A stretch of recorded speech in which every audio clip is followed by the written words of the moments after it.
first, Northern Ireland, Wales, and then Scotland.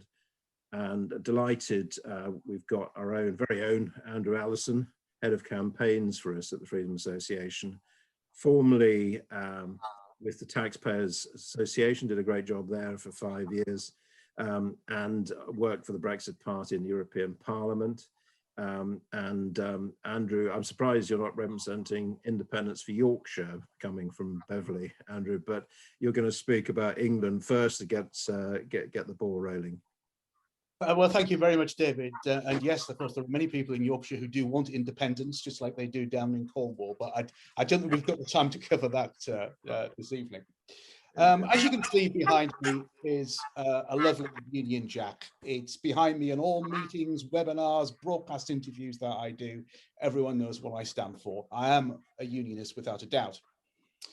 But although I am a unionist, it's not at all costs. And I don't believe in offering bribes or appeasing, particularly in Scotland, the SNP. Now, just before the Scottish referendum in September 2014, I did have an article published on Conservative Home. Now, I didn't write the title, in all fairness, but it did say why I, a distinctive unionist, now support an independent Scotland. Now, a lot of that was not me really sort of believing everything that I've written myself, but I was trying to represent a viewpoint that was going on in England. I didn't think, and I still don't think, that independence would be economically good for Scotland. Far from it. I actually think it would be a disaster. But there was a lot of bickering going on at the time, and there was a lot of nastiness. And, you know, I found that going up to Scotland at times as an Englishman, you tend to get a bit more abuse simply because you're English. And I've just got a little quote from that article. I said that the idea that all of us should fly a saltire from the roofs of our houses is frankly embarrassing. And that was once suggested during that campaign. And I said, what are you going to plan next? Free flights from Glasgow Airport to fly over England for teary-eyed Scots to witness this display of flag wearing. And I said, sorry, folks, I'm not going to go down on both knees begging Scotland to stay. And that is still very much my position. And of course, David Cameron, in a moment of blind panic, I think is the only way you could describe it, because of one rogue opinion poll that put independence in the lead, offered Gordon Brown carte blanche to do anything that he wanted. And therefore, you know, Scotland was going to get much better devolution and was going to get more money as a result. And Scotland's you know, per head of population spend in Scotland is 17% above the UK average. That's about 20% above England. But John Redwood at the time said something, and it still stands today. He's absolutely right. He said, if Scotland does vote no on Thursday, this is a few days before the referendum, what is on offer is a first-class devolution for Scotland, with Wales languishing in the second division and England getting nothing. And I think that is absolutely true. This is basically what has happened. Therefore, I would say that an English parliament is necessary because of devolution. I'm not a big fan of devolution at all, but we can't get rid of it. This would mean that English MPs, MPs representing English constituencies, let's get back absolutely correct, sitting in the House of Commons as an English parliament, and only those MPs allowed to speak and vote on matters pertaining to England. I think that is only fair now. As for the SNP, and I'm sorry to sort of touch on Scotland for too much here, and I know Brian will have his ideas, but the SNP, I just want to sow division. They really bite the hand that feeds. You know, we hear Ian Blackford maybe trying to audition for Braveheart, I don't know, but he's complaining that the people of Scotland will never forgive this betrayal. Sorry for my accent there, but you know, he's what betrayal? Scotland has got Devo Max. The Scottish First Minister is in charge of everything in Scotland, apart from defence and security, foreign policy. They've got everything that they could actually possibly want, but it's always a betrayal.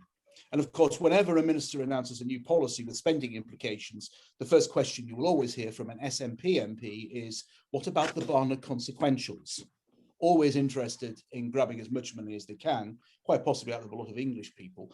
And that really does sow division in the rest of the UK, particularly among English people. I mean, there is a recent survey, a Savanta Comres poll for ITV's Tonight programme that said that more than a third of older English adults, not the younger people, older English adults, 55 plus, 36% stated they would not care at all if Scotland became an independent country. And I think that is very worrying. considering they have literally been brought up with the Union. But of course, it's not just as easy to say, well, England can survive. England can economically survive without any other constituent part of the Union. I've got no doubt about that with the City of London.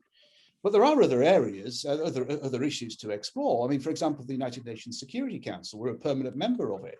But it's the UK that's a permanent member of it. If the UK started to break up, would England automatically be a permanent member of the United Nations Security Council? That is not decided. What would our role in NATO be? That is important. I was looking at actually an article, it was in the UK Defence Journal in July 2018, and it was by Alistair Cameron, who's a former British Army officer and the founder of Scotland in Union. And he said in strategic terms, there is no doubt that the UK's defences will be weakened if Scotland left. This applies in terms of basing locations as well as in size and soft power influence. If Scotland left the UK, other powers might take the opportunity to question, again, with what I've just said, whether the UK should still have that permanent seat on the United Nations Security Council. So, you know, an independent Scotland wouldn't just weaken its own defences and its own security, but it would also weaken the defence and the security of England, Wales and Northern Ireland. And that's at a time when numerous threats are around the world. This is the last time we need to be breaking up the Union. This is the time when we really should be sticking together and doing it together. But if I just finish my little section here, so I don't want to go on too long, David, and there's got a lot of questions to answer. But there is a question posed by this webinar, you know, and how do we fight back? Well, I think certainly in Scotland, the unionist voices do have to fight back together. Now, I don't know anything about George Galloway and his All for Unity and things like that, whether that's a good idea or not. Brian will be able to tell us more about that. But on face value, it looks like something that could actually weaken the SNP. And anything that weakens the SNP is good for me. So I'm happy with that. But of course, it's not just, you know, Scotland. I mean, that same Savanta Comrades poll for tonight said that 39% of people in Wales are now in favour of independence. And that's the highest ever recorded in an opinion poll. If 43% of people in Northern Ireland will vote to unify with the Republic of Ireland, with 72% reasoning that the country is historically Irish. So there are problems there as well. So I do believe that this union is one of the oldest and most successful political unions in history. And I do say long may it remain so. But also, as I've also previously said, it's not at any cost.